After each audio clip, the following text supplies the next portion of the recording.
Welcome, everyone. Today we have a very special guest called R. Blank, who is the CEO of Shield Your Body, whose mission it is to make technology safer. With hundreds of thousands of customers in over 30 countries, and having been interviewed on platforms ranging from ABC television to ElectricSense, R is an internationally followed expert on issues of EMF, that's electromagnetic frequencies, health and safety. He was inspired to create Shield Your Body when he co-authored the best-selling book, Overpowered, with his father, Dr. Martin Blank, one of the world's leading EMF scientists. He has degrees from Columbia University and UCLA.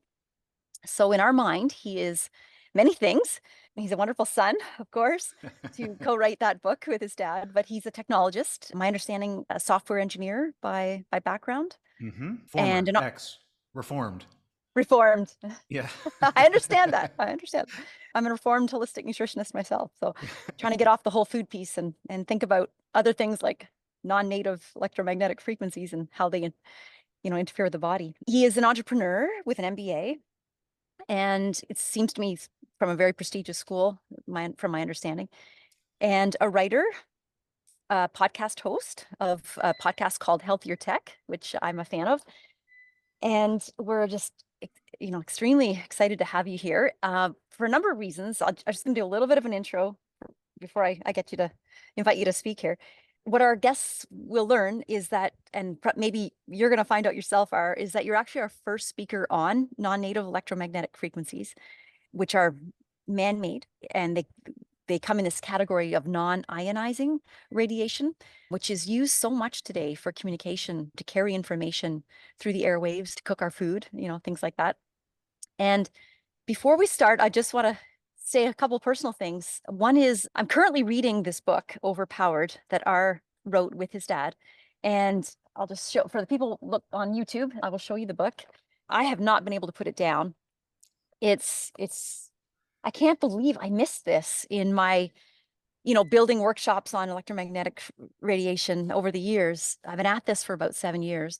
And I'm so glad I have this, what I call the missing piece, because it is just it's clarifying some things, giving me, validation of things that I intuitively knew, but the science in it, the amount of studies that are referred to, it's just eye-watering. And I will refer to a few things possibly as we go on. So I do consider myself an EMF specialist of sorts, but I am not a building biologist. I would love to do that. I don't know. We'll see if I can get that in the cards and fit that in. But I do test homes primarily for clients that are experiencing unexplained health issues to determine if they need to mitigate or even to get a building biologist. So I'm kind of like that first step, because I think a lot of people are missing it at all. So it's better to have a first step even, but I let everybody know I'm not a building biologist. I don't know it all. I'm still learning. So having the CEO of Shield Your Body is a quantum healthy highlight for me, because I've known about R for a number of years. And I think we both have an inner EMF activist in us, whether it's formal or not. So we're part of a little special club. And I also learned that just through the background of this, and we're going to get into it towards the end of the podcast, just how many tools that existed that I didn't know existed that are on the Shield Your Body website. So I'm excited to bring that out to the listeners as well. So, but let's talk about if we could talk about the book a little bit first, and then we'll get more into Overpowered. The actual official title is What Science Tells Us About the Dangers of Cell Phones and Other Wi-Fi Age Devices. So it's not strictly about cell phones. It's a lot about cell phones, but it's widely regarded as one of the best books written on the science of the health effects of EMF radiation. Was written in 2014. So, it covers so many studies up to that point. I know there's been more. Yeah, it was actually written in 2012, and then it took a while to go through all the processes of being released. So the science is up to 2012. 2012. Okay, that's good to clarify. And so I really want to start this with an excerpt from the book. It's near the beginning, chapter 1, because I think it's fitting to begin to frame this interview. You may not know it, but you are participating in an unauthorized experiment, the largest experiment ever, in the words of Swedish neuro-oncologist Leif Salford. For the first time, many of us are holding high-powered microwave transmitters, in the form of cell phones directly against our heads on a daily basis. Cell phones generate electromagnetic fields, EMF, and emit electromagnetic radiation, which we call EMR. They share this feature with all modern electronics that run on alternating current power, AC power, which is from the power grid and the outlets in your walls, or that utilize wireless communication. Different devices radiate levels of EMF with different characteristics. What health effects do these exposures have? Therein lies the experiment. So I feel like you are one of the few that actually that are acutely aware of this experiment, probably know its outcome if education and mitigation with shielding is not implemented sooner than later. So I could say so much about the book, could probably fill 10 podcasts, but just some quick comments to inspire other people listening to, that have an interest at all in this subject to maybe pick up this book is that it's not hard to read. It's so well done. But one of the things I really liked about it and that I push aside is that it doesn't just talk about radio frequency and microwave radiation. It does talk about the power side, like what we call the extremely low frequency, and how that is just as important or maybe we don't know even more. You could argue many different ways. So I just thought that was something special about the book that I liked. And I could go into detail on every chapter, even though I haven't even finished. I'm so close to finishing it. But the non-human impact chapter and how it affects, the birds, the bees, and just the greater understanding you come out of after reading that chapter, really enjoyed, as depressing as it is. But it also helps support another mentor of a lot of ours, Arthur Furstenberg, who wrote The Invisible Rainbow. And he, it supports that book, but it also supports the continuous writing. If anybody follows his newsletter, he's always, mentioning new impacts on different birds and bees and flora and fauna. So I really enjoyed that. I also felt the book really supported Dr. Deborah Davis's book called Disconnect, which I read years ago and loved. So that's another really great book for people. I believe she just updated that. Did she? I believe either that or she did a new book, but it might be an update of Disconnect, or it might be a new book, but she has a new one out. Okay, I had not heard that. Okay. And then there's another chapter called Other Health Effects of EMF. There's various chapters on the health effects, one specific to cancer, which is fascinating. But there was on the other health effects, something that you did talk about was melatonin. And that's something in the quantum biology space that we talk tons about. And I just really found it interesting that you had that way back then in 2012, describing the reduction of melatonin from ELF, extremely low frequencies, and cell phone radio frequencies. And it's just, so fundamental to understand that. Yeah, and another thing I think, the book talks about, and you'll forgive me, I think you're perhaps a little more familiar with the content than I am, because it's been over 10 years. But that, because you're talking about how, even in 2012 we knew, and as the book notes, the first, and this might not actually be the first, but the first that I'm aware of, research that indicated there were biological impacts from these forces was from 1926. That's 98 years ago is when the science actually started being generated on this topic. And then very significant findings were made, for instance, in the 1960s by Dr. Alan Frey. Yes. He discovered the microwave auditory effect in members of the military working with radar and creating audio hallucinations and tinnitus in these servicemen. So a lot of the science is actually, it's actually quite old at this point. Yeah, Dr. Henry Lai as well. Yeah, so that's from the 90s. And I apologize, one of my dogs is yapping. So if that becomes if you can hear it, let me know and I'll you're talking to two dog lovers here. So yeah, no, we've had one of our guests breastfeed their baby online. So it's all good quantum effects here in the background. It's all good. Yeah, so you mentioned Dr. Lai. Actually, it's more than one study, but the work done by him and Dr. Narendra Singh are among what I consider to be the most important. And the work that I find myself citing most frequently when people ask me about this topic And the reason being that their work demonstrated that at the time they were studying cordless phones, because this was the early 90s, not cell phones, but we're talking about essentially the same technology here. Which are nasty too. Yeah. Right. And they demonstrated that exposure to cordless phone radiation led to damaged DNA, what are called strand breaks, right? The double helix is formed up of two strands, and exposure to cordless phone radiation led those strands to break. Sometimes it was one strand, sometimes it was both strands, right? So you have a single strand break or a double strand break. Right. If it's a double strand break, the cell will kill itself. And that is, as we mentioned in the book, and it turns out I do remember parts of it. Yeah, you're doing great. That is the preferred outcome, right? Because if only a single strand breaks, the cell will then recreate the broken strand from its partner in the cell. And that is the process by which mutations occur. And that is the process by which disease forms in the body. That's right. And so, their work also showed not just that the cordless phone radiation increased the rate of strand breaks in the body, but that increased rate of strand breaks persisted for hours after the exposure.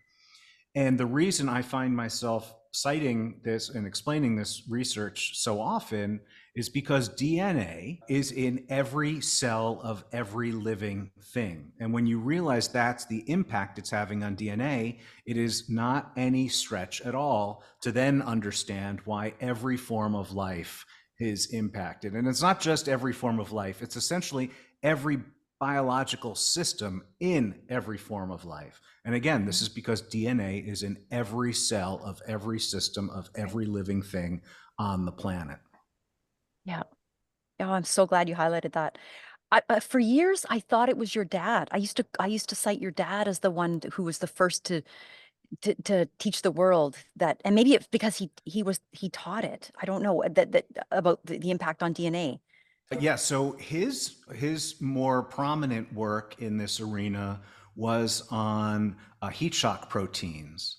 And so what he showed is that levels, and it's either most or all of the work was on ELF, that is this low frequency form of EMF that comes from power lines and appliances and so forth.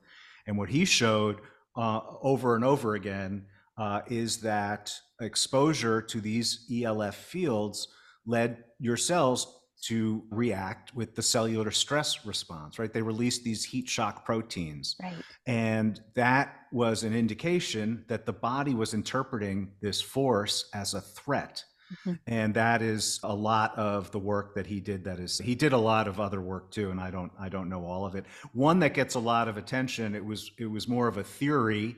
It was published, but it wasn't research. It was more of a theory that DNA, and maybe this is where you got his link to DNA from. Okay. DNA is designed effectively as a fractal antenna. Right. And fractal antennas are these antennas that are designed like fractals with these self-repeating patterns. They are in our cell phones. And the reason they are in our cell phones is because they are incredibly effective at receiving signals, right? You really amplify the effectiveness of the antenna with a fractal antenna. And if DNA is so sensitive to these forces, it might be because they have a pattern of a fractal antenna, which would make them even more sensitive to picking up and receiving and responding to these human-made signals. Right. Wow. My goodness. So much there. They're just, yeah, they're, so we now call it the cell danger response. So maybe he didn't have that term back then. Yeah, I didn't even know that. So we call this, all these things happen. And we get, we could jump there now, but I just want to, we'll talk more about the EMF health effects, because I really want to define for people. So some people have never heard what a non-native EMF and what non-ionizing. Could you help us with that? Could you help? Sure. So I'll try to be as succinct as possible here. EMF is, as you said, electromagnetic fields. And as the name suggests, it is a form of energy that is created. It consists of both electric and magnetic forces. And so that's where it gets its name. Now, there there is a whole spectrum of different kinds of EMF. And what characterizes one form of EMF versus another form of EMF is the frequency, right? How quickly it vibrates. Now, I mentioned there's many different types of EMF on this spectrum. One type of EMF that everyone is very familiar with is visible light. The visible light is a natural form of electromagnetic radiation, and it is essentially the only form, and I say essentially because there are a couple of minor exceptions, but essentially the only form of electromagnetic radiation to which all life on Earth was exposed for the approximately 3.6 billion years leading up to whatever it was, 1820, 1860, when we started getting the light bulb. And now, so the visible light is essentially right at the center of this spectrum. So there are forms of EMF with more energy, that is, they have a higher frequency than visible light. And these include things like X-rays and gamma rays, as well as ultraviolet. And they have so much energy that they can knock electrons loose from the cells in your body. That is a process called ionizing, because you are ionizing the cell. You're giving it a positive charge by knocking the electron loose. And that process is incredibly damaging to life. And that is exactly why when you go to the dentist and get an X-ray, they cover you in a big lead jacket and the technician leaves the room, right? Because you want to be exposed to as little of this as possible, because it is incredibly damaging, even in incredibly small doses. This is universally accepted science. No one disputes that these forms of EMF are incredibly harmful. Now, though that's ionizing radiation, that's the forms of EMF that have more energy than visible light. So to the left, I'm speaking visually here, but not really to the left. But if you're looking at a chart of the electromagnetic spectrum, to the left of visible light, you have forms of EMF with less energy than visible light. And these are the ones that we're largely talking about in this conversation and in Overpowered and Dr. Davis and so forth. Right. And because they have less energy than visible light, they don't have enough energy to ionize the cells in your body, right? So exposure to, for instance, radiation from your cell phone will not knock electrons loose from the cells in your body. So these are called non-ionizing forms of electromagnetic radiation. And because they are non-ionizing, they were for many, many years considered to be benign, right? That they do not harm the body. Now, there is an exception to that, and that is when they are powerful enough to actually heat the cell or the tissue, that is recognized as harmful, right? So, and that's, for instance, how your microwave oven works, right?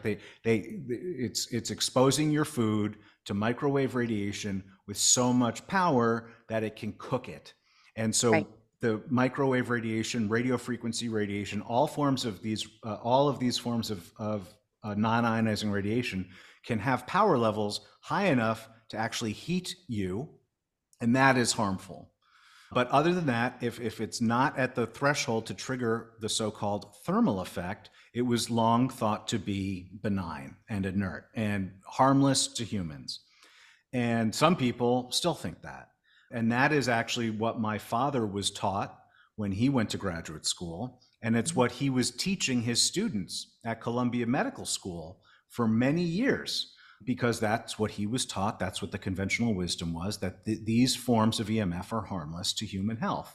It turns out that that belief and assumption was wrong, as now many decades of a growing body of scientific literature demonstrate. Like literally 100 years, right? When you said back to 19, and then it's something I was going to add too, like there was a lot of Russian research at the Carolina Institute in Sweden, and Karolinska, I think it's Karolinska. Yeah. Thank you, Karolinska Institute. Yeah. A lot more. And I think Dr. Magda Havas maintains a archive of Zori Glazer's.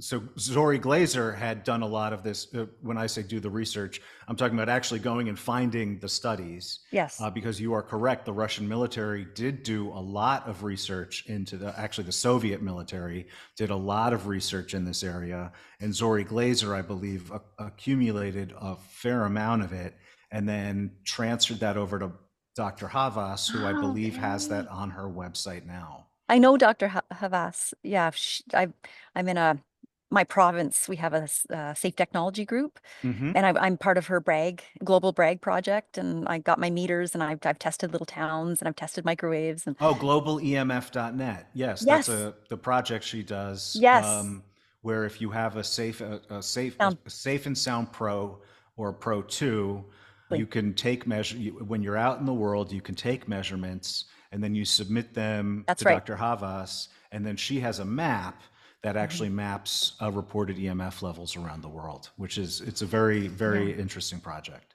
It was inspiring because she told us at the time, it was important to measure the little small towns because she considered those the rainforests, Mhm. as opposed to the cities that were going to get 5G. Yeah, it was interesting. And I've also done cars. Yeah, and microwave ovens. I think Cars are depressing because there's nothing you can do about them. The only thing you can do is get as old a car as you possibly I can. have an old car, so Yeah, mine tested well. I was lucky. Me I have an old too. I did have an old car, vintage. and Yeah, vintage is great with cars. yeah, I had it, and I just got a new one. And, Oh, yeah, I mean it's so much more comfortable and safe, but but it there is a does have downside. Yeah. yeah. Yeah. I mean, you can't you can't turn off the wireless charger. You might be able to turn off the Bluetooth, but I haven't found out how yet. And so that's what makes newer cars have higher levels of EMF is all of this technology that goes into them. If you look at a Tesla, I was just gonna for say. example, I mean, you're talking about it's probably I don't want to say it's over 50 different sources of wireless radiation in the car. Mhm. To support all the technology that goes into making that thing run. I've seen people posting the Teslas getting, I hope our podcast doesn't get shut down for saying brand names, but the T word, making them sick and having to, they could not drive the car anymore. I've just Yeah, been well, seeing it randomly. Like, I think it's getting yeah. more well known. I mean, so that gets into something where there's a chapter in the book on this as well, which is electrohypersensitivity. Yeah, I haven't got there And yet. yeah, those are people who, like, if I walk into a room, I can feel more or less fine. And if someone who has EHS walks into that same room, they can have effectively allergic reactions of varying degrees of severity, from minor symptoms like tinnitus or maybe a rash or brain fog, all the way up to extreme debilitating Yeah. pain. And these people are more sensitive to the same level of radiation. And it is I'm not super up to date with the numbers, but it is my belief that more and more people will be experiencing this. Mhm. Not only, I mean, we can talk about it from just the perspective of toxic load and overall toxic load in the world, but let's ignore that for a moment. Just the levels of EMF itself are going up in our environment. So Mhm. as the levels are going up, you're going to hit more and more people are going to hit that Yep. threshold where they have these immediate symptomatic responses to these exposures. I know quite a few in my safe technology group. There's a number. And, I've learned and watched their journeys. I've had a few clients. So that was interesting. I've seen literally the demonstration of them putting their hand on a mouse and the rash starts on on their arm, and Yeah. it's beyond placebo. Like there's, it's pretty fascinating. And they don't they don't love that term, the label electrohypersensitive, because they feel like everybody's sensitive. And it's really radiation toxicity Mm-hmm. just showing up, and everybody is being affected by Yeah, no, this. I've heard Yeah, the comparison. Like you don't yeah, say someone has cyanide sensitivity. right. So why would you say they have electrosensitivity? And I do know that term, it's gone through different phases in terms of that's when we wrote Overpowered, that was the term, but a couple of years later people wanted a different term, but my understanding is now we've come back to EHS being Have sort we? of just a Okay. general. I know radiation Because you sickness. need a term, right? That's Yeah, basically so we all know that we're talking about the same thing. that's that's Um, right. yeah. Yeah. So, But oh, other people call them Wi-Fi allergies. Like if you see it covered in right. the press, they'll call it Wi-Fi allergies. I haven't heard that. Okay. Okay, so we're really into EMF health effects. Few questions on that. Let's just ask what of humans, what age, I've heard you talk about this, and I'd love you to highlight it for our guests, our listeners. What age has the most damage from this radiation, and could you explain why? When you are a fetus, you have the most. Then when you are a baby, it's a little less risk. Then when you're a child, it's a little less, and then a teen and so forth. So the younger, in other words, the younger you are, the Right. more vulnerable you are to damage from these forces. And there are a few reasons. Dr. Davis talks about this quite a bit. But one is that children are smaller, right? So if there's a certain amount of radiation in your environment that penetrates an inch into your body, for example, that inch forms a much smaller part of my body, percentage-wise, than of a child, right? So a child is going to have more of their body exposed. Another reason being that the younger you are, the thinner your skull. And your skull it's not perfect shielding, but it provides some degree of natural shielding to protect your brain. And so the thinner your skull, the more radiation is going to get into your brain. And another reason is that children are still growing. And so if you damage a cell in that body, and it doesn't kill the cell, but you've damaged the cell, that will then, because they're growing, that will replicate, right? That damage will replicate in the body. And then fourthly, because they have longer to live, right? So if you incur some amount of damage at the age of 50, you may have 30, 40, maybe 50 years left to experience the ramifications of that. If you get it at the age of 5, then you have 75, 85, 95 years in which to experience the ramifications of that damage. Yeah, that brings up the point of, is this cumulative? This radiation. Yeah, I mean, the health impact the science seems to indicate that these impacts are cumulative.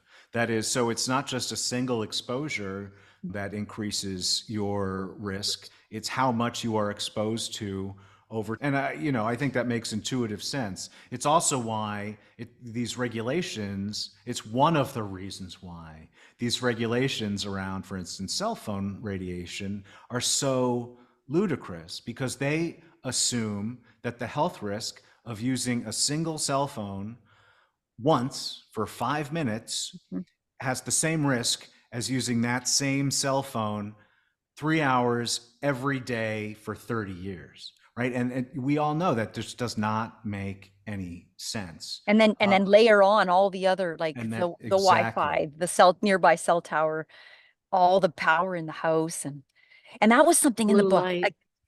Oh God, yeah. I know these so studies were all done without, the thought about blue light. But the other thing is just how much these studies, now I'm blanking here. Oh, just that, the whole challenge of, I'm having brain fog here. Speaking of EHS, there must be waves coming in.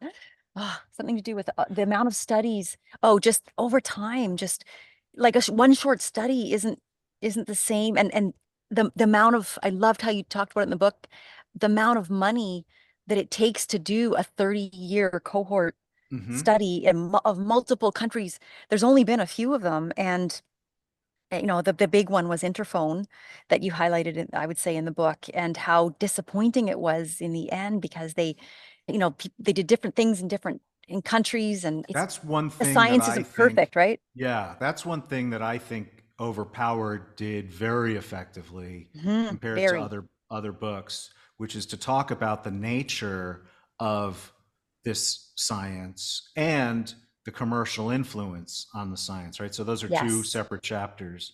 Yes.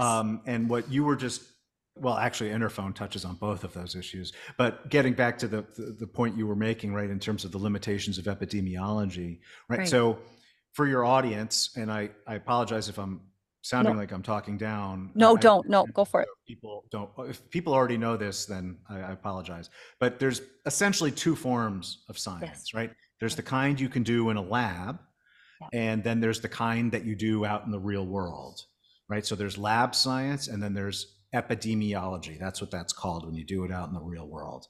Now, in a lab, you can have very controlled environmental settings, right? You can control every aspect of the test.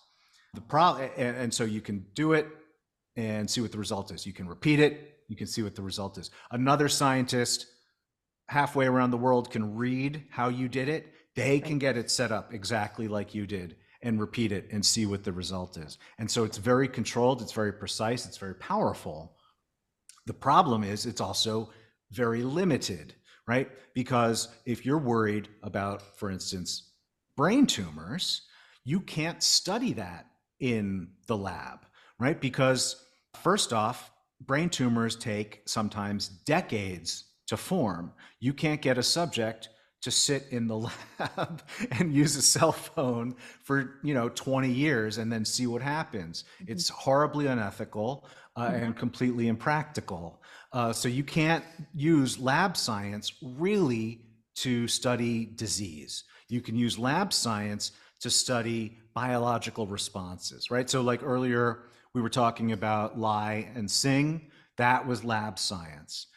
When we were talking about some of the work my father did, where he was documenting the heat shock proteins in response to exposures, that is lab science. But when you're talking about, do cell phones cause brain tumors, then you have to go out into the real world. And then you have all of these other problems that we're talking about here, right? So one, you have to have a really long study in order to measure rates of cancer, of almost any kind of cancer. You need a really long study. You need to control in today's world, it's basically impossible to get a control group, right? So when you do epidemiology, you need a control group. That is, if you're studying, does using a cell phone cause cancer, then you need a bunch of people who don't use cell phones and who aren't otherwise exposed to EMF radiation to form the control group. Those people basically don't exist anymore. There are some obviously limited exceptions. So for instance, the Amish. I was going to say the Amish. Yeah. But they also have a lot of other differences in their lifestyle that you can't, that have to be accounted for in the study. Too many variables.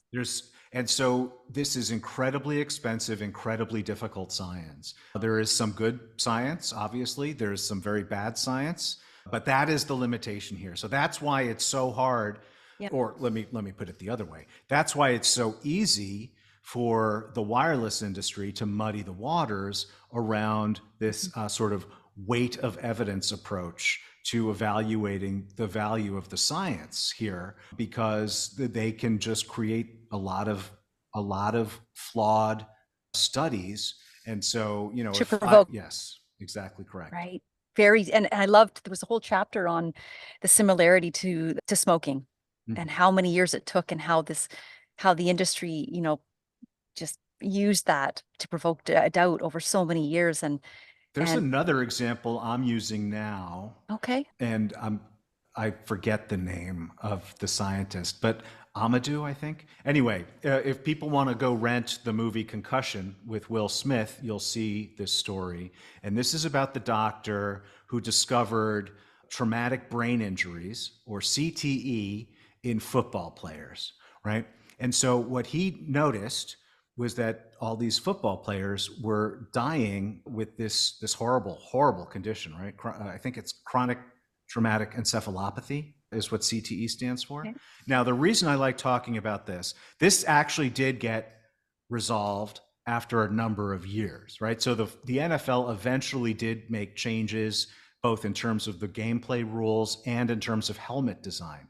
But when this doctor came out and said, football is causing brain injuries, the NFL opposed him And I mean, it's not shocking that they would oppose him. The part to me that's shocking is this doctor was basically saying ramming your head with the force of a jackhammer repeatedly, day after day, for years on end can cause brain damage. And the NFL was able to say, yeah, maybe, maybe not. You know, I think the jury's out. And and they were able to delay effective action and response for years by using that same sort of playbook.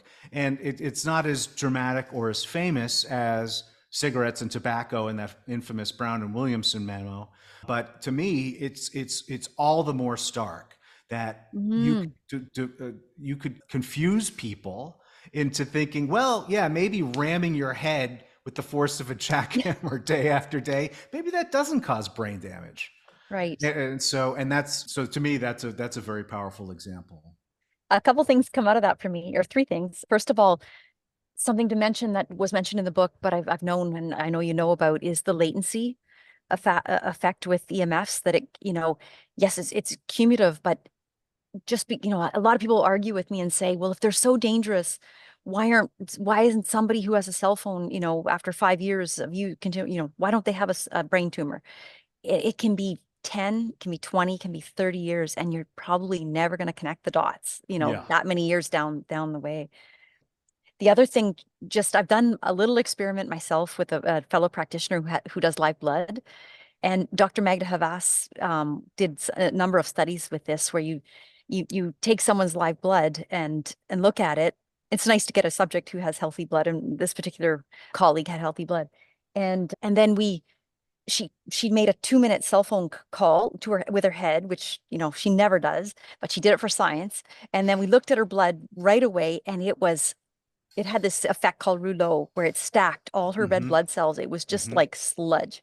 And then we took a full spectrum, but with red light unit, a very special unit that I have, and put it on. And then we saw the most beautiful blood. Like well, actually, no, we did that separately before.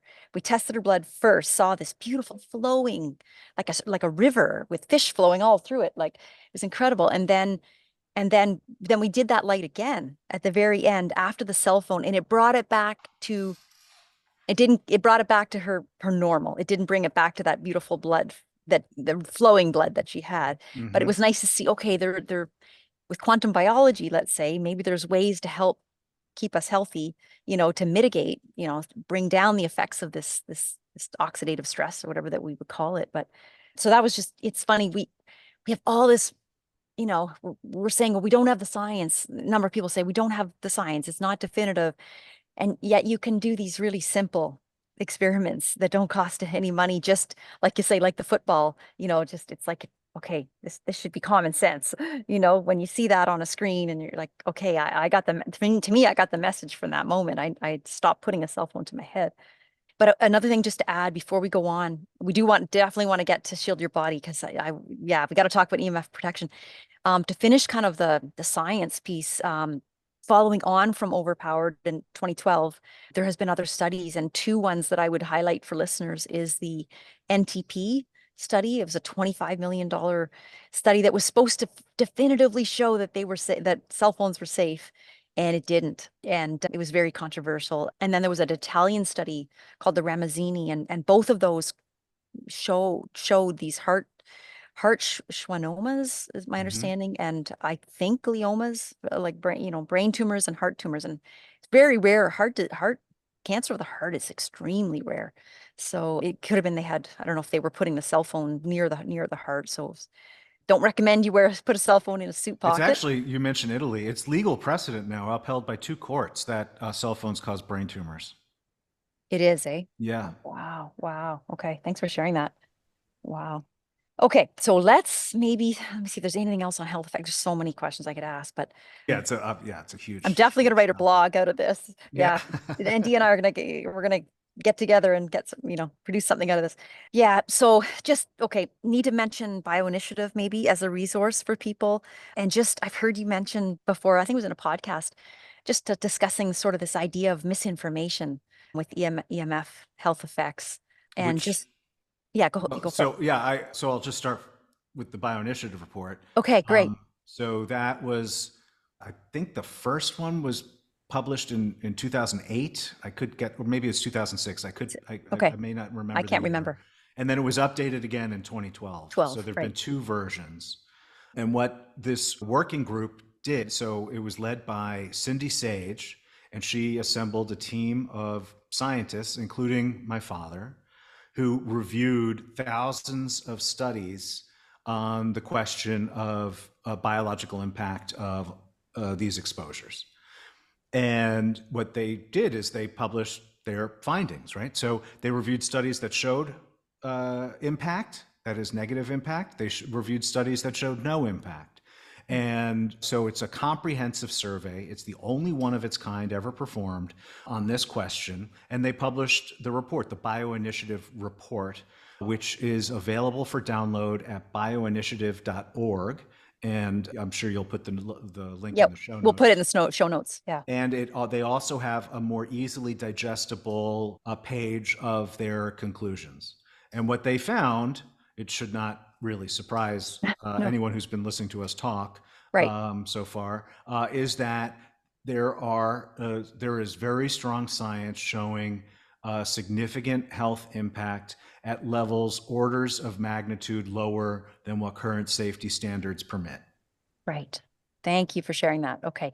And then just to also mention, the World Health Organization had a committee, the international, it's ongoing, international something research on cancer, and they did IARC, and they classified it as a possible carcinogen. Yeah, class 2B. And that's both radio frequency and ELF. And ELF, okay.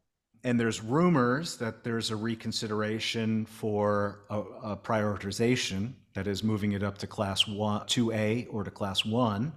So from possible to probable or to definite.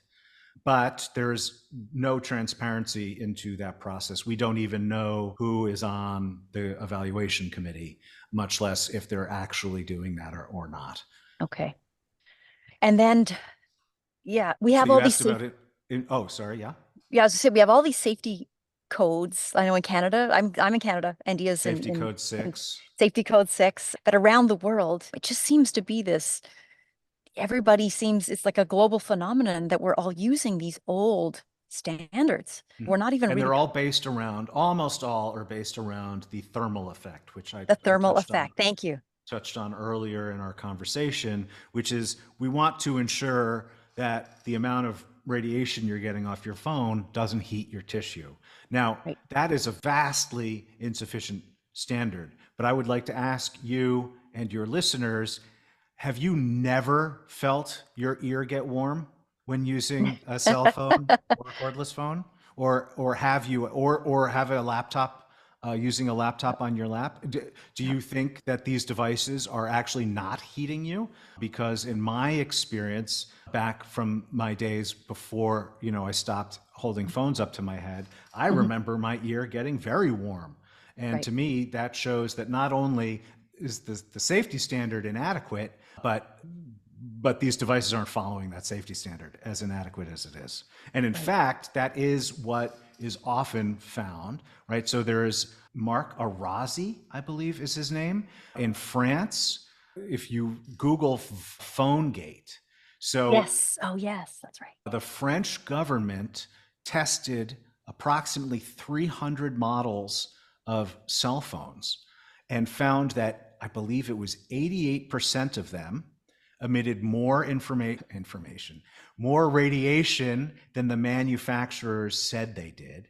And several models emitted more than was legally allowed and had to be recalled off of the market. That's right. That was the SAR, right? The specific absorption rate? Yes. I believe. Okay, right. That is how, at least in every country of which I'm aware, that is how cell phone radiation is regulated. It's not technically how much radiation the phone emits, it's how much your body would absorb by using it. But there's many reasons why that's a very, very flawed standard as well. But we don't want to, drown your audience in that's it. Well, they're all depressed now, so we should probably talk about EMF protection. Yeah, just to finish off that, to say that the dose isn't necessarily the poison. I think that was something the book. thank you very much to that book for showing me that it's not just, because I always think, oh, I want to get all the high sources down, but we need to think about all the sources. So when we get to Shield Your Body here, we'll talk about that. Okay, let's get there then. EMF protection. So first question would be, what do you consider EMF protection? Is it regulated? Is it the Wild West? I think you've watched one of my videos. Yeah. Yeah.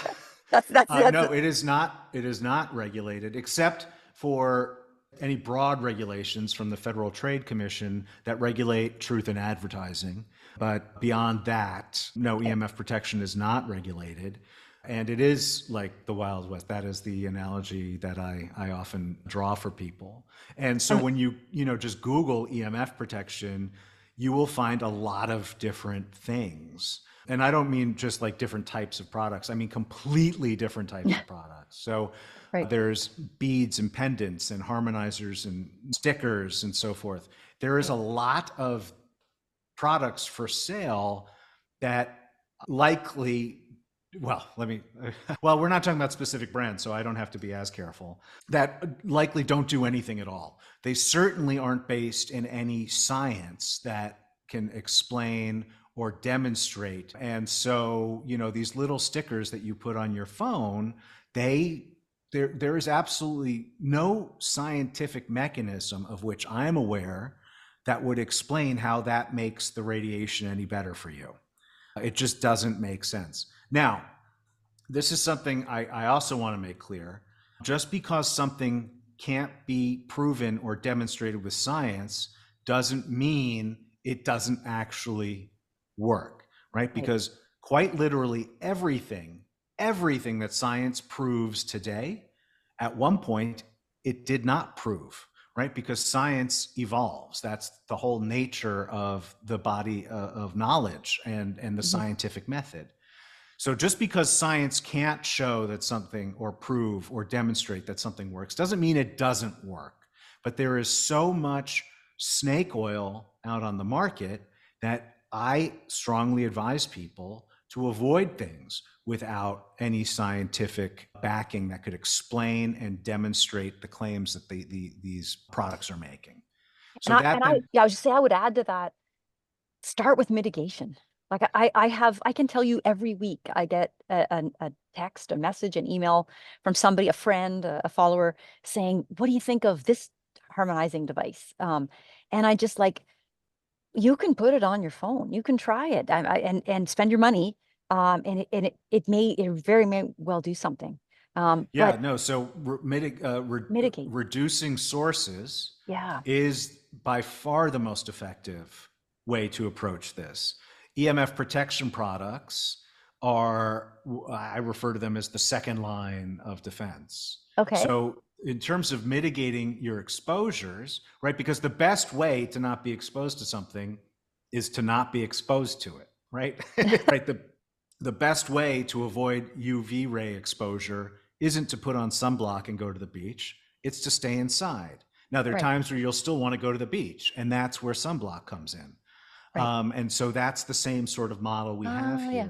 That's nice. And so with EMF protection, EMF mitigation, it's really two things. You want to minimize your use of the technologies that emit these forces, and you want to maximize the distance between the source and your body when you are using them. So in terms of minimizing, now when you talk, when people hear that they need to minimize their use, they a lot of them, their immediate reaction was, I can't give up my cell phone.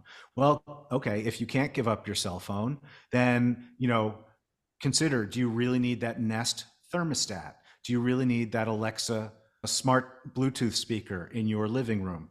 These sources of EMF are continuing to explode. So things that weren't a source of EMF 5, 10, 15 years ago, now they are, right? My exercise elliptical has Bluetooth in it that I can't turn off. So the only option is to unplug it. So when I say minimize your use, if you can't give up your cell phone, then there are other ways for you to minimize your use of these products that emit these toxic forces. Would you call that EMF hygiene? Like going through your house and doing an audit of, okay, yeah, sure. What can I get it down? And a meter is, there's certain things that are obvious, right? Like, you know, your cell phone is going to be a huge source. You know, your Wi-Fi router is going to be a huge source.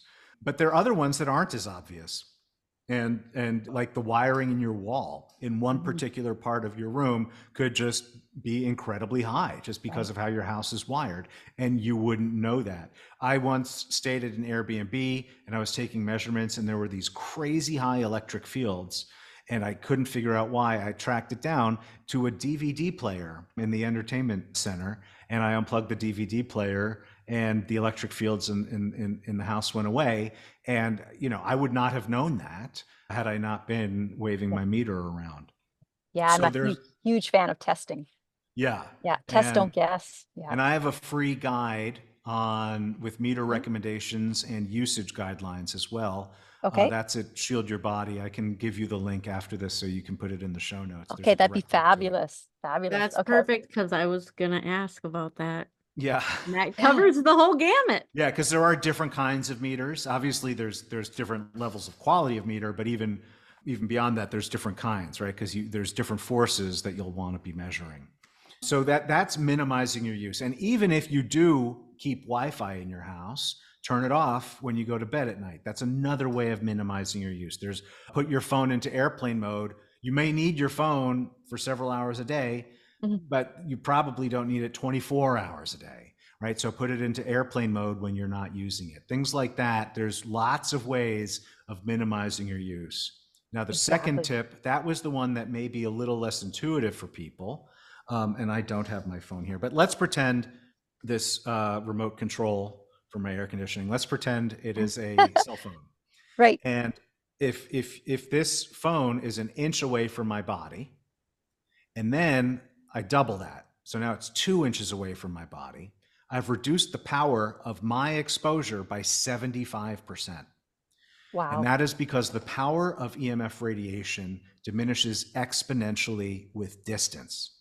And so the further you can keep these things away from you when you're using them, the better. And that's why my laptop, I don't know if you can gauge from this image, it's pretty far away from me, right? Because I have an external keyboard wired and an external trackball. And so my laptop is actually, 2-3 feet away from me.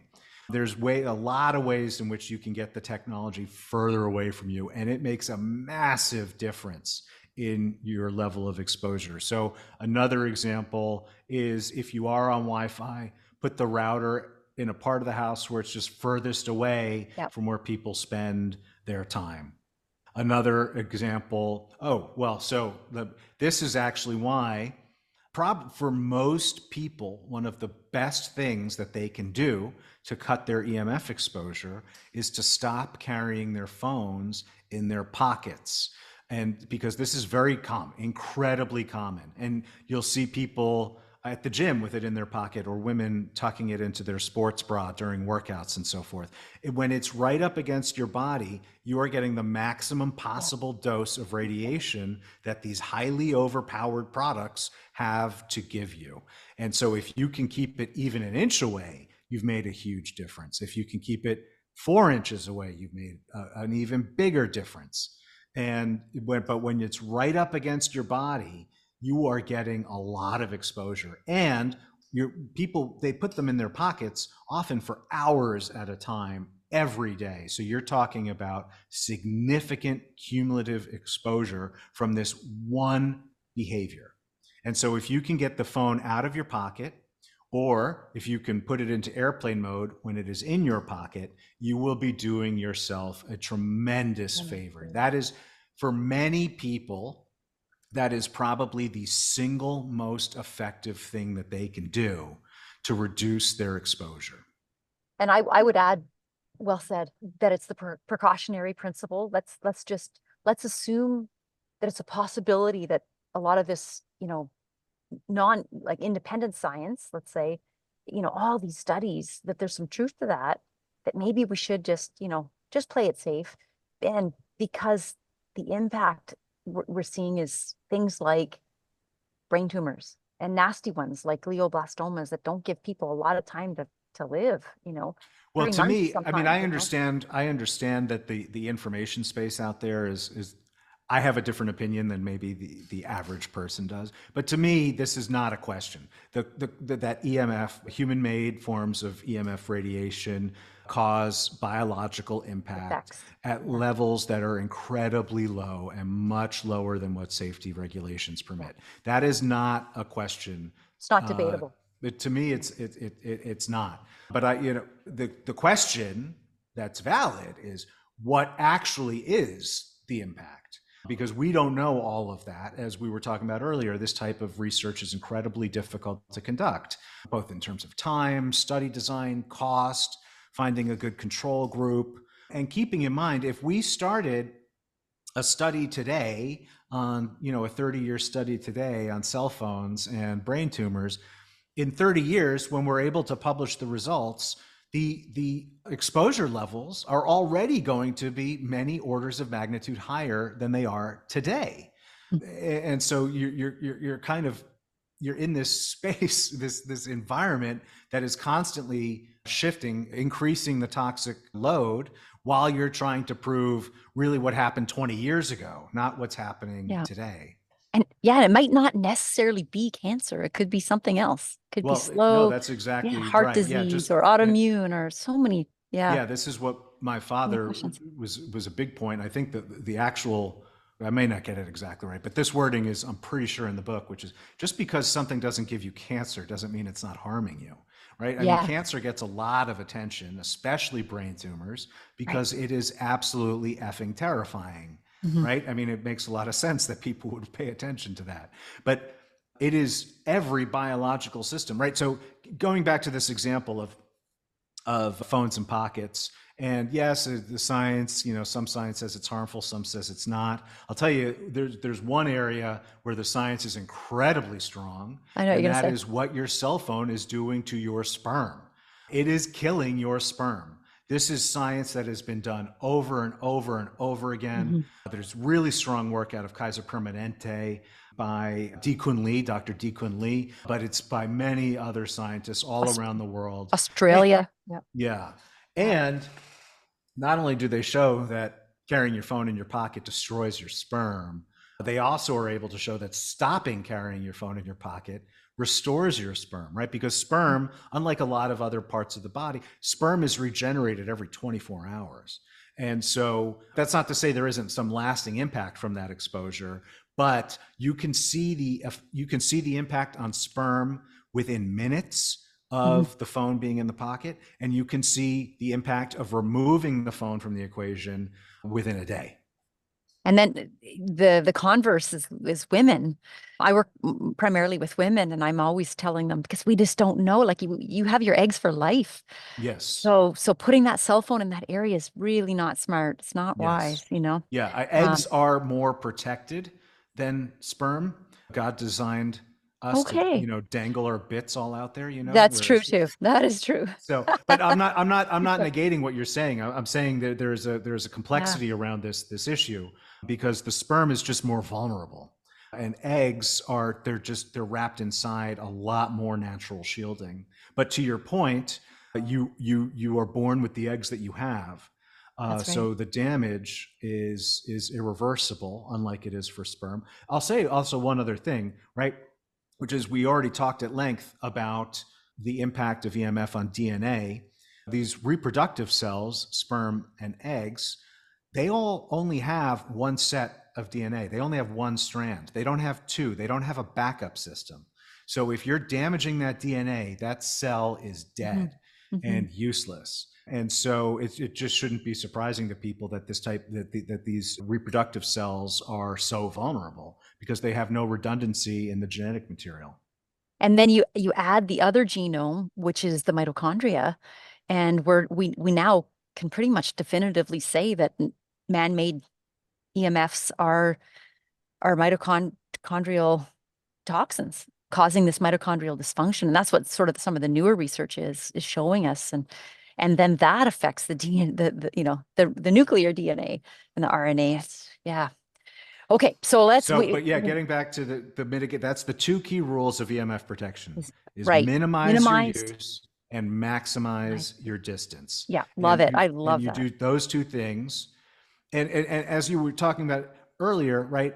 Damage from EMF exposure is cumulative. This is a cumulative effect it's having on your body. What that means in turn is any reduction you make in your exposures is helpful to you in reducing your risk, right? So, and it's very important for people to realize you're not going to hit zero EMF, right? That is not a realistic goal for anyone who is looking to participate in modern society. And increasingly, it's not a realistic goal anywhere on the planet, but especially if you're looking to participate in modern society, and especially if you like living in a more urban area, right? The more urban, the more population density, the higher levels of EMF that you're going to have. Whereas it looks like like I live in a relatively rural place, and so ambient EMF emissions, like I don't even have cell service at my house. I do out in the road, but fortunately not at my. Oh no, yeah, I do here. Yeah. And so ambient levels here are incredibly low. And so if I actually just de-energize my house, there's essentially no human-made EMF at all. Well done. In my home. But that's not easy for, to find. I mean, you have to be willing to live in an environment like this, which I think is like a paradise, but it's not everyone's cup of tea. So anyway, the point being, zero EMF is not the goal in EMF mitigation and EMF defense. It's knocking out the exposures that you can knock out. Similarly, it might be that your biggest exposure is a cell tower across the street. It could be that, and you can't afford to move. So even though it's your biggest exposure, there might not be anything you could do about it. So don't let that stress you for now. I mean, hopefully you'll have the opportunity to save up and move to somewhere that's healthier. But while there is nothing you can do about it, focus on the exposures you can actually reduce and mitigate. So that is really the approach.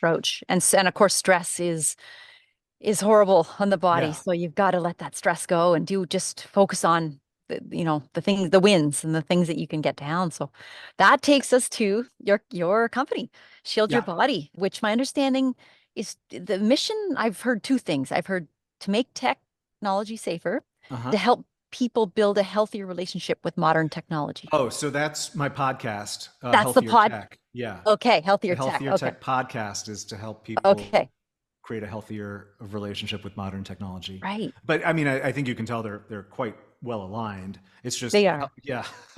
Yeah. But Shield Your Body is about helping make technology safer for people to use and enjoy. And I started it. Well, I think you said in the intro, I came up with the idea for it while writing the book. Right. And I released my first product in 2013, and that was the Pocket Patch, which I only recently discontinued. And since then, in the subsequent years, I did a baby blanket, a phone pouch, a laptop pad, and so forth. Went full time in 2016, continued growing the catalog. And about a year ago, actually, I realized, there's a lot of types of EMF protection, and people need help figuring out which ones are real. And I have an audience. So instead of just selling SYB products, the products that I design and make, we now sell products from, I don't have an accurate count, I think it's 17 brands on the store. So we are now the largest store for consumer EMF protection in the world. I was just checking before we started recording. We have 160 products, and there's actually more that we're in the process of launching. And so we still have the products that I design and make, like the foam pouch and the sling bag and the baby blanket and the bed canopy, which I would like to come back to. But we also now have EMF testing meters. We have dirty electricity filters. We have blue light protection. We have a low EMF Wi-Fi router, which is increasingly popular. Oh, I didn't see that. It's 90% less electromagnetic radiation when it's in use, and no EMF when there's not an active connection. So and of course now a much wider catalog of apparel as well. So we have scarves and hats designed actually for female fashion, unlike before and unlike you find in many EMF shielding store. So most of the products are based on EMF shielding, right? So I was talking before about how there's a lot of forms of EMF protection that don't really have science to explain or demonstrate their efficacy. EMF shielding is a specific type of protection that was invented by a British scientist named Michael Faraday, whose name some people might recognize from the Faraday cage, right? So what he showed 190 years ago, I think, is that if you essentially weave conductive metals into certain patterns, you can block and deflect electromagnetic radiation. And so he did this to build Faraday cages, which are full enclosures, which have been used not only in science and science museums for kids to really enjoy, but also in electronics manufacturing, right? Because you want to shield, there's certain electronic components that are very sensitive to damage and interference from electromagnetic fields. So you wrap these in this type of shielding. And in the past, I'd say, I don't know, 20 years or so, companies have been using this same technology to create products to reduce human exposure to electromagnetic radiation. And so for instance, actually I have some, I don't need to show everything, but just to give an idea. So here is my Pouch Deluxe. Okay. The way my products are designed, the back of the pouch is lined with 2 layers of this shielding material that I was just describing to you. The front is not lined with any protective. So you put your phone in the pouch, and then with this product, you can wear it as a crossbody or on your belt or off with the carabiner, but you hang it on your body in some way in which the back is towards the body. So your phone can still send and receive data, but a bunch of the radiation is being deflected away from your body. Now, there are some products, and I carry these in my store. They're not SYB. They're from a company called Silent, who makes fantastic and gorgeous products that are called Faraday pouches. And so unlike my product here, only the back is lined. In a full Faraday pouch, the entire pouch is lined, right? So it's like a pouch version of a Faraday cage. And these completely silence your phone. Now, the reason I don't advise, so the reason I don't do that is because I designed my products to make it safer for you if you need your phone to be on. If you don't need your phone to be on, just turn it off. Exactly. Right. And so, but where silent products really come into play is increasingly is in terms of privacy. Because you can still now, I don't know if you're aware of this, but with newer iPhones, you can track them even when they're fully powered down. Like they're off and you can still track them. And to me, that is shocking. And so that's where these Faraday pouches and bags really come into play, is in terms of privacy and security. But when it comes to EMF protection, if you don't need your phone to be on, then you should turn it off, and then you don't need a product like this. But if you do, like you're working, right? You're working and you need your phone to be on, you're out and about, but you want to cut your EMF exposure, that's where a product like the Pouch Deluxe comes in. Here's a question. A client actually gave me a Faraday bag, a few years ago. When I tried to carry it and listen to a downloaded podcast, doesn't work. So that's why I'm thinking weird. It should. It should. It didn't with the Faraday, but that's where I'm thinking your pouch. Like I have a pouch. Unfortunately, my phone is so big that it's still, I think it's still too big. No, it would fit in this. We designed this because we have a smaller pouch. That's on my wish list. This is the traditional, it's not the right That's color. the one I got. Yeah. So this, certain phones, especially with cases being what they are. That's the thing. It's the case. Yeah, it won't fit in this. So when we designed the Pouch Deluxe, we left no room for anyone to say my phone doesn't fit. So this not only this fits any phone, it fits my Kindle. It'll fit a whole bunch of blue blockers. Right? Yeah, and it's really nicely designed. I mean, so we went from because it was a small company. We're still a small company, but when I was a one-person company, we were just designing things that would work. And now we've gotten to a point where we're designing things so they actually look nice. And so, and are very functional, right? So that's what I was saying, the Pouch Deluxe has the crossbody strap, it has the belt hoop, and it has the carabiner. So 3 ways to carry it.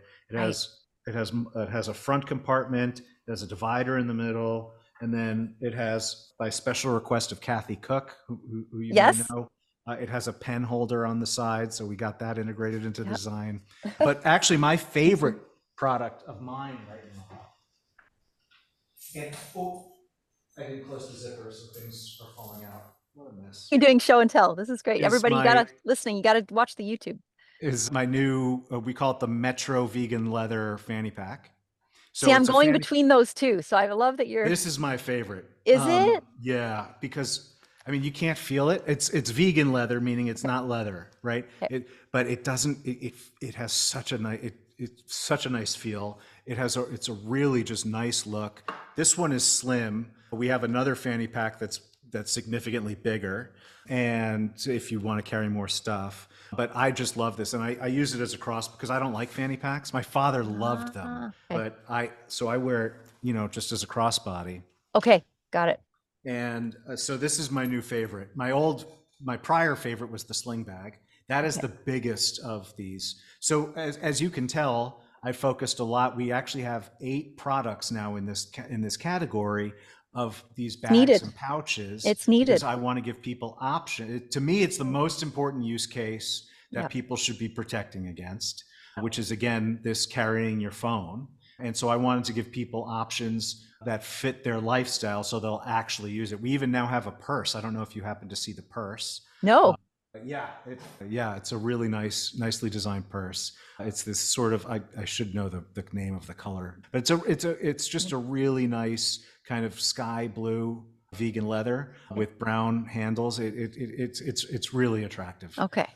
Going on the website. So I have eight of these products now, and there's more in development, and they're all in what we call the SYB Signature Safer Phone Collection, because that's really where I feel is most important for people to most practical as well to reduce their exposures. I have a question, just maybe to end on, to cover a bunch of products on before we go to start to wrap up. You know what's happened to me, because there was a possible delay on this recording, and some of the listeners know, but I have broken my tibia plateau, and it's not a good injury. It's in 10 little, only the right side, but it's 10 pieces. Oh, so that's called shattering, isn't it? Not breaking. Yeah, they didn't say shattering, but anyway, so I'm having surgery in a couple days, and I'll have a bionic knee apparently after, and so I'm shifting a lot because I'm super uncomfortable here, but my legs out straight. So here's my predicament, is that I used to have my office, which is far from the Wi-Fi. I have a wired computer. I thought I had it cased, but now I'm using a laptop, and so it's over my leg. And my priority now is to heal this leg. And of course, a little bit in your book, but also in the Body Electric, we talked about, really highlights the impact of EMFs on bone health and bone healing. And there are some strategies you can use to accelerate, to help the healing, but you can interfere, I think, with that healing with. Yeah, and we have a pretty recent article on our site about research into bone density. So I will look that up. All of these, right, because there are therapeutic uses of human-made forms of EMF. Right. You just talked about in terms of bone regeneration. There's also TENS devices for muscle therapy.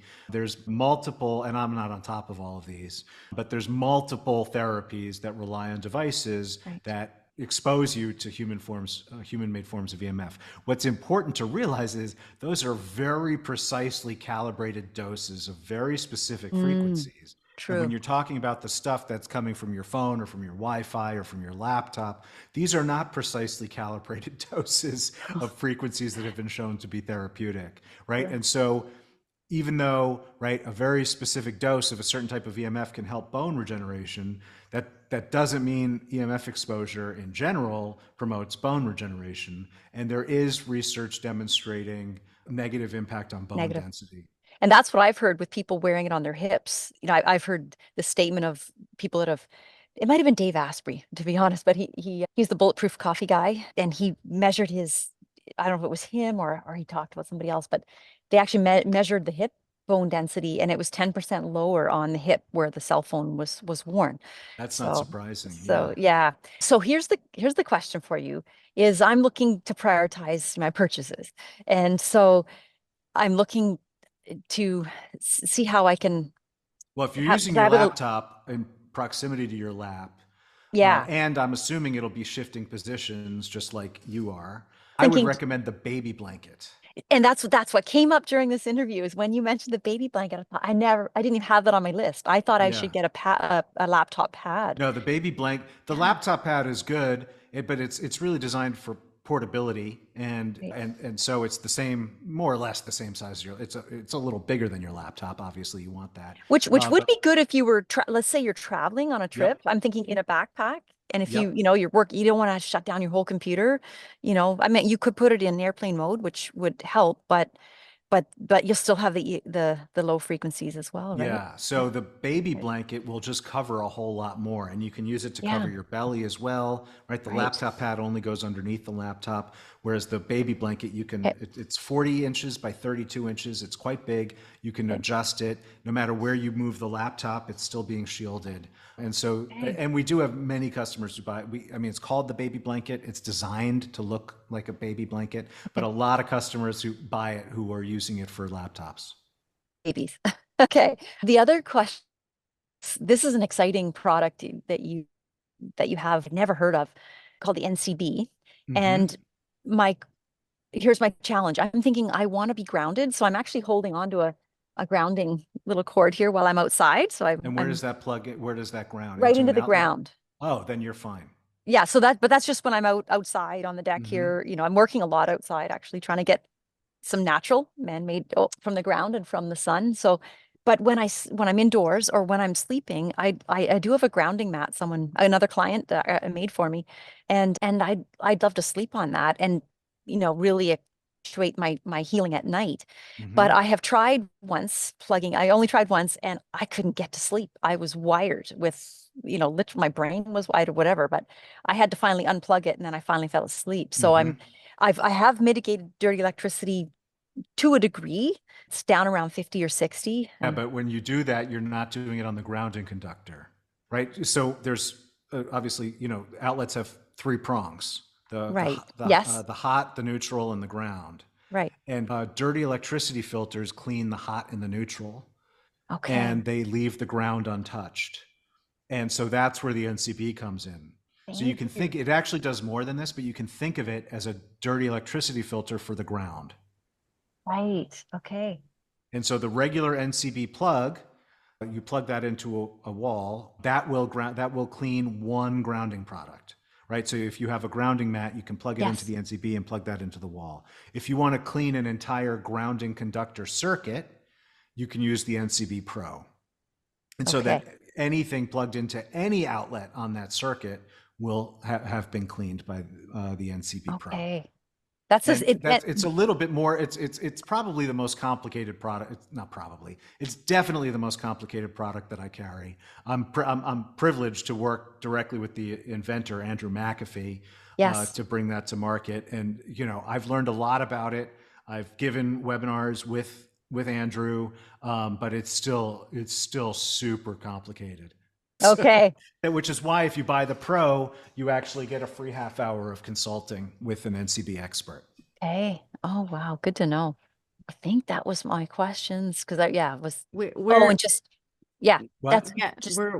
Oh, right. Yeah. So we're talking about this store. It's at shieldyourbody.com. That's all one word, shieldyourbody.com. And that's where you'll find the store. You'll also find hundreds of articles about EMF. You'll find links to our YouTube channel where we have hundreds of videos, explainers, webinar archives. We have a lot of ebooks. Oh, we have, you mentioned the BioInitiative report. We have an app that we built. When I call it an app, a lot of people think that means you download it to your phone. It's on the website. It's an application you can use on the website, which has over 1,000 of the studies covered by the BioInitiative report. Wow. And so if you take a measurement with your EMF meter, you can put that measurement into the app and it will tell you the studies in its own database that demonstrate health effects at or below the level that you measured. Does that make sense? So you can see what science says about the specific exposure that you've measured with your meter. Wow. My So God. these are examples of the things that we have at shieldyourbody.com. Thank Are you do for you- clarifying that it wasn't an app, because I heard you talk about this on another podcast and I went looking in the app store for it. Yeah. Yeah. So it's a web app, but yeah, you're right. I need to come up with another word. I'm concerned that you don't sleep. How do you get all this done? Well, I Oh, didn't code that app. I just No. designed it. I didn't code Okay. it. So I have a team now, fortunately. So, but I appreciate that. And the other thing we mentioned on this show is the Healthier Tech podcast. Yes. So you can find if you're searching any like Spotify or Apple or wherever you get your podcasts, you'll find the Healthier Tech podcast. And our website is healthiertech.co. And we're just about to start season 4. The first I don't know when this is coming out, but our first episode of season 4 is coming out on September 10th. And that will be with the inventor of the low EMF Wi-Fi router that I was talking about. Awesome. Now, you've been very generous with your time, so I want to make sure we close here. A second, when you were talking about your products, you said you wanted to revisit the canopy. Do you Yeah, want to take a second to talk about Sure. that, or? Thank Okay. you. Yeah. All right. So most of my products are electronics accessories with a real focus on the bags and pouches. They solve a very specific sort of use case. We also have anti-radiation headsets. We have some apparel, like the baby blanket. I consider that to be apparel, but we have a baseball cap. You know, they're kind of they're either designed to protect a specific exposure or a particular part of your body. So I'm then thinking there's about the these people- bandana. Yeah, Because I like think- the bandana. Well, I think we all need to be concerned about our thyroids. I like the pacing. neck gaiter for that, but Do you? They both work, yeah. And 'Cause I can was also worried tie- I was worried it would shift down. It looks like it might sink down too low below the thyroid. Can you keep it there? That's my Yeah. question. I mean, I believe that you can. I mean, it's made of a nice elastic material. Okay. So it should stay in place. It's a little more stylish. Okay. Yeah, I getting like the look of that one. Okay. But then you have these situations, like I gave an example earlier, right? There's a cell tower outside of your window, and what are you going to do about it? Or you live in an apartment building and you see 25 Wi-Fi networks from all of your neighbors. You have these exposures that you can't do anything about, right? You can't go turn off 25 Wi-Fi routers. You can't go turn off the cell tower across the street. So that's when people start thinking, like, maybe I should use EMF paint and paint my room. But that is, for reasons I don't want to get into here, that is incredibly complicated and expensive. And then you have to make a lot of other changes to your lifestyle, right? It can be dangerous. It can be dangerous. And it's very difficult can to backfire. remove. Yeah. Yeah. So that's when I decided we needed a bed canopy, right? So it won't shield your entire bedroom, and it won't shield your entire home, obviously, either. But you can create a very protected, enclosed sanctuary for your bed, which is where you spend, approximately 8 hours a day. And so even if you are in a high EMF apartment or home and there's nothing you can do about those sources, you can at least create a bed sanctuary for yourself. And so the SYB Canopy also includes floor mats, so that you can get the full enclosure that you would want in order to get that level of protection. And so it's a great alternative for people. It's not cheap. I mean, it's made with a lot of silver, and it's a big product. So depending on the size that you get, it's anywhere from $1,500 to $2,000. But it's really powerful, really effective. It creates a great low EMF environment for you to sleep when you don't have options about what you can do to, you're not in control of these sources. Mm-hmm. And so for a lot of people, it is it's almost, I mean, I don't like speaking in these terms, but for a lot of people, it's almost a lifesaver, because it takes an environment that they were just struggling with, and it gives them peace to sleep. So that is the one. That was a big move for me to decide to do a product that big and expensive. You might think, well, why wouldn't you want to sell an expensive product? You make more money. But when you have, returns issues, you have warranty issues, it's a big risk to take when most of your sales are for products under $50. It's a big business risk to take on doing a product like that. But I felt it was a really important set of use cases that we needed to have some kind of solution for. Well, you've clearly been really thoughtful in every like scenario that people encounter, because yeah, you're right. Like, what do you do when there's a tower outside your house and you can't move your family? You know, just going on your website and looking at things, hearing you speak, and I have not read the book like like Laura's halfway through already, and I plan on doing that. But I know it well, unless I could be wrong, you're a for-profit company, but your actions indicate more of a nonprofit company, and all of the free advice that you give and the things that you're doing for all of us is just simply incredible. And this has just been absolutely lovely chatting with you today. And I want you to That's know, really kind. I want you to know, I just got done doing a 3-day drive from Oregon to Minnesota and was listening to you. And my husband, sorry, I get emotional. My husband was listening to the podcast, and afterwards, the first one, because we listened to 3 of you in a row, he was like, well, I'm not putting my cell phone to my ear anymore. And That's when you're a wife and you're telling your husband, don't do this and don't do that, and you're kind of really immersed in this all of this quantum biology stuff and mitigating and all these things. And, for him to hear it from somebody else was just a huge game changer. And so thank you. Excellent. Thank you for sharing that with me. I'm glad I was able to make a difference. And it's just funny to think of somebody binging our blank podcasts on a road trip, the way that American Scandal or something like that. Well, I want to ask you the signature question, which is, what does quantum healthy mean to you? Okay, so that's interesting, right? Because you folks know that when you reached out to me, I actually asked you specifically, what does this mean? And it's not an easy answer, but and you gave me a lot of information. I appreciate that. So we gave you homework. Yeah, you gave me homework, and I read through a lot of it.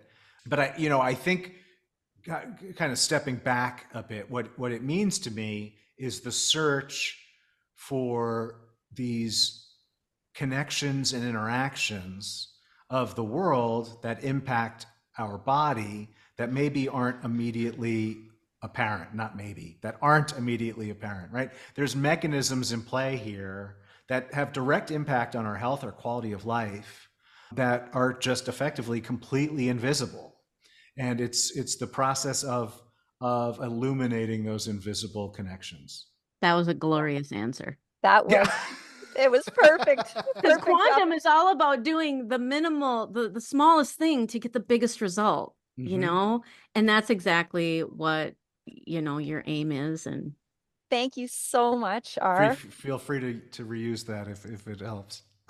Well, we'll quote it and we'll be quoting you. Yeah. Excellent. So I think Andia said so many things in terms of thanking you, but I'll just add to it. I think for many people with electrohypersensitivity, or if you want to call it radiation sickness, you've in this journey of working tirelessly. We think you don't sleep, but all just making technology safer and all the free education that you've done. But for certain products that you've come up with, I think you've rescued many of those people with EHS. And so to be a voice for them, thank you so much for all you've done, all you're going to do, and for the generous time that you've just given us on this podcast. And we will try and get as many people to listen to this. Yeah, just our brains are full. I think you just, it's a gift how you can explain this so simply. Your explanation of ionizing radiation, with knocking off the electron, it's like, oh yeah, that is it. That is how, the difference. And just, this has been a journey. This last, I think it's an hour and a half we're probably coming up to. So thank you so much. Well, thank you both for the invitation. It's been a pleasure to meet both of you and to have this conversation. And I look forward to future discussions. Okay. Awesome. Thank you so much. And thank you so much everyone for listening, and we'll see you next time. Thank you so much for listening to the Quantum Healthy podcast. We hope you found some value in this information. And if you feel inspired, please share it and leave us a 5-star review. This will help us reach so many more people. If you want to connect with Laura, you can find her at laurakistmanwellness.com and Ndia at ndiaray.com. Links are below in the show notes. Now, go find some sunlight and embrace your own quantum healthy.